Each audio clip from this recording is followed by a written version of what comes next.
네, 고향이 순천이어서 진정한 호남인이고요. 순천이요? 네, 네. 제가 제일 싫어하는 게 호남 사람이 서울 말하는 거거든. 네. 진정한 호남인이고요. 네. 순천 말이 아니었어요 지금.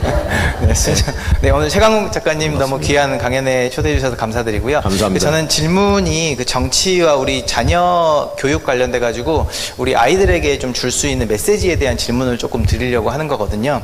그 제가 요즘에 고민이 있는데 저는 집에서 뉴스를 계속 틀어놓습니다. 아이들한테 보라고. 근데 이제 최근 3년 동안에 제가 이제 그 고등학교 2학년, 중학교 1학년 남자아이 2명 키우고 있는데 제가 너무 요즘에 고민이 되는 게 그 뉴스에 틀어놓으면 최근 3년 동안에 이제 우리나라의 소위 이제 잘 나가신다고 하는 리더분들이 입벌구라고 하는 소위 이제 입만 열면 구라를 해서 제가 아이들한테 뉴스를 잘 못 틀어주고 아이들하고 사실 좀 대화하기가 굉장히 힘듭니다. 네, 그래서 뭐 국회요원이라고 했다는 둥, 네. 나는 지시를 한 게 아니라 지도를 했다는 둥, 단팥빵 사 먹기도 되게 막 이렇게 힘들어요. 하루에 막 빵을 200개씩 먹었다고 막 이런 것 때문에. 그래서 그렇죠. 이게 이제 장난스럽게 아이들한테 대하긴 하는데 이거를 정치와 관련돼서 아이들에게 어떻게 어른들이 지혜로운 메시지를 줘야 되는지가 너무 사실 좀 아이 키우는 아빠로서 되게 고민이 너무 많이 되거든요. 그래서 네. 아빠 실제로 저희 아이들이 아빠 저거 좀 이상한 말 아니야? 이렇게 진짜 이거를 어떻게 아이들에게 지혜롭게 메시지를 전해야 될지 너무 고민이 돼서 작가님께 좀 지혜를 좀 구하고 싶고요. 그 참고로 이제 여담으로 마지막으로 저는 아이들에게 영치를 되게 많이 강조를 하거든요. 그래서 내미를 봐라. 내미가 이제 영치의 상징의 그 공통이니까. 그래서 풀어본 줄도 알고 미안한 줄도 알고 영치를 알고 얘들아 살아야 된다 이런 말을 많이 하는데 이번 여담이 작가님께 아이들에게 좀 전할 수 있는 지혜로운 메시지. 예, 감사합니다. 예, 아유. 저도 순천에 살았었어요. 동해동. 일단 그 고등학생 아들 둘을 키우고 계시다고요. 예, 애도를 표합니다. 세상에 딸을 못 낳는 이상한 사람들이 있더라고. 앞으로 이제 갈수록 그 대가를 치르시게 될 겁니다. 그럼 뭐 이제 늦어서 어쩔 수 없을 것 같고 운명으로 받아들이시기를 바라고요. 아버지가 훌륭하니까 아이들이 그런 점들도 접할 수 있는 거지 아니겠어요? 아버지가 윤석열이었어 봐. 그거 볼까요? 그런 거?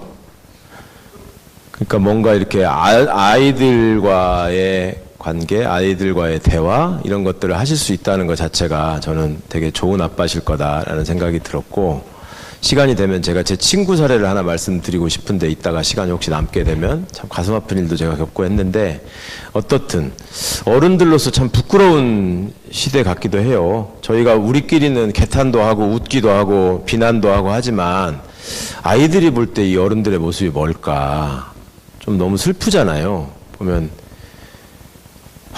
대통령이라는 게 나와가지고 손바닥에 왕자 쓴 놈이 대통령이 되고 선거운동을 어떻게 했어요? 요즘 애들이 힙하고 쿨한 거 되게 중요하게 생각하는데 그 막 단추 터지게 배 나온 놈이 막 선거운동이라고 하는 게 이렇게 나오고 다니고 그러면서 좋다고 박수치고 그거를 애들이 아무리 공부하느라고 바쁘고 시간이 없어도 보잖아요. 근데 그 어른들이 뽑았잖아. 예전에 그 투표 연령을 어떻게 낮출 것인가 뭐 이런 거 얘기된 적이 있었잖아요. 어른들보다 고등학생들, 중학생들이 훨씬 더 깔끔하게 깨끗하게 세상을 봅니다. 실제로 제가 경험한 건데 21대 총선이 끝나고 나서 우리는 총선 기간 동안에 선생님이 선거에 대해서 수업을 하는 게 금지돼 있어요. 교사의 정치활동 금지 뭐 이런 식으로 돼 있어요. 미국만 해도 다 모의 투표소를 만들어 놓고 선거 기간에 실제 후보들의 공약을 보고 애들이 투표를 하거든요. 초등학생들도 모의 투표를 하는데 우리는 그게 불법이에요.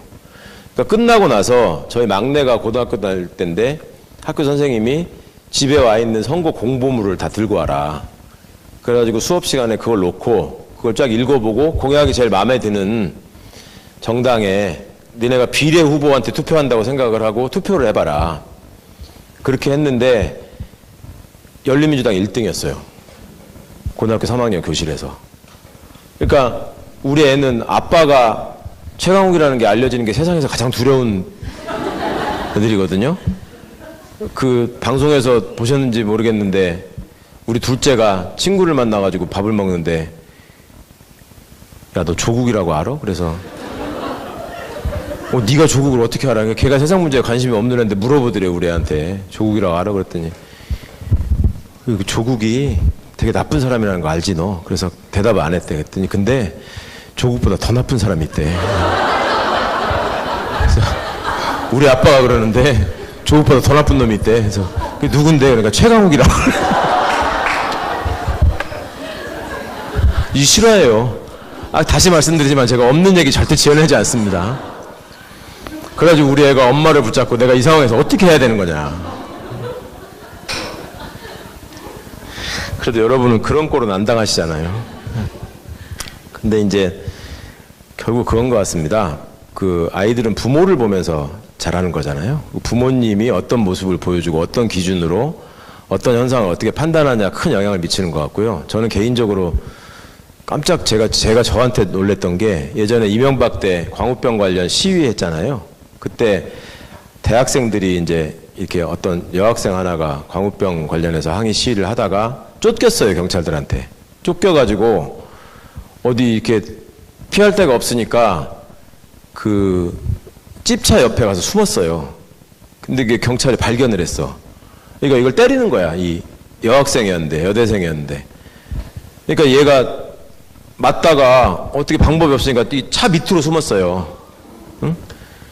그러니까 차 밑으로 숨어가지고 이쪽으로 이제 빠져가서 도망가려고 이쪽으로 나오는데 이쪽에서 한 놈이 기다리고 있다가 발로 차. 그러니까 저쪽에서 있다가 또 걔를 때리는 거야. 그게 뉴스에 나왔어요. 근데 우리 애들이 그때 초등학생 때인데 그거를 보다가 아빠 경찰관이 사람을 때려요 이러는 거야.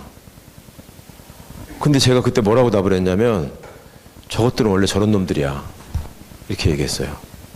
저희 대학 다닐 때는 경찰의 폭력이 일상이었단 말이죠. 그러니까 그렇게 대답을 했는데 순간적으로 제가 아차 싶더라고. 내가 아빠인데 애들이 초등학교 때 그 경찰 무슨 체험관 이런데 견학 수업 갔다 오는 거 아시죠? 그런데 가가지고 뭐 총 쏴봤다고 자랑하고 경찰 모자 쓰고 사진 찍고 이러고 오잖아요. 그러니까 애들한테는 경찰이라는 게 시민들을 지켜주고 어려운 일이 있을 때 가서 의지할 수 있는 사람으로 돼 있는데 그게 사람을 때렸다는 게 애들한테는 너무너무 이해가 안 가는 충격이었던 거죠. 근데 그거를 아버지라는 놈이 저것들은 원래 저런 놈들이야. 그게 너무 좀 제가 속상하더라고. 그래가지고 나중에 이제 애들한테 제가 맛있는 거 사 먹이면서 아빠가 옛날에 학교 다닐 때는 경찰 애들이 그런 짓을 많이 했는데 우리나라가 좀 좋아져서 요즘은 그런 일이 없어졌는데 다시 그런 일이 생겨서 아빠가 화가 나서 그랬는데 이제 그런 일들이 아빠 때보다 확 줄어들었다는 거가 우리나라가 많이 발전했다는 거고 니들이 아빠 나이가 되면은 절대 그런 일은 없을 거니까 니들이 그런 일을 보면은 저건 잘못된 거라고 계속 얘기를 해야 되고 그리고 저런 경찰관이 생기지 않도록 우리가 이 제도도 바꾸고 법도 바꾸고 해서 그런 걱정을 했는데 결국은 부모님들이 삶의 태도를 통해서 진보적인 가치와 보수적인 가치의 장점들을 좀 많이 보여주시는 게 가장 큰 교육이고 아빠 엄마가 이중적인 모습을 보이면 아이들은 반발하는 경우가 많죠.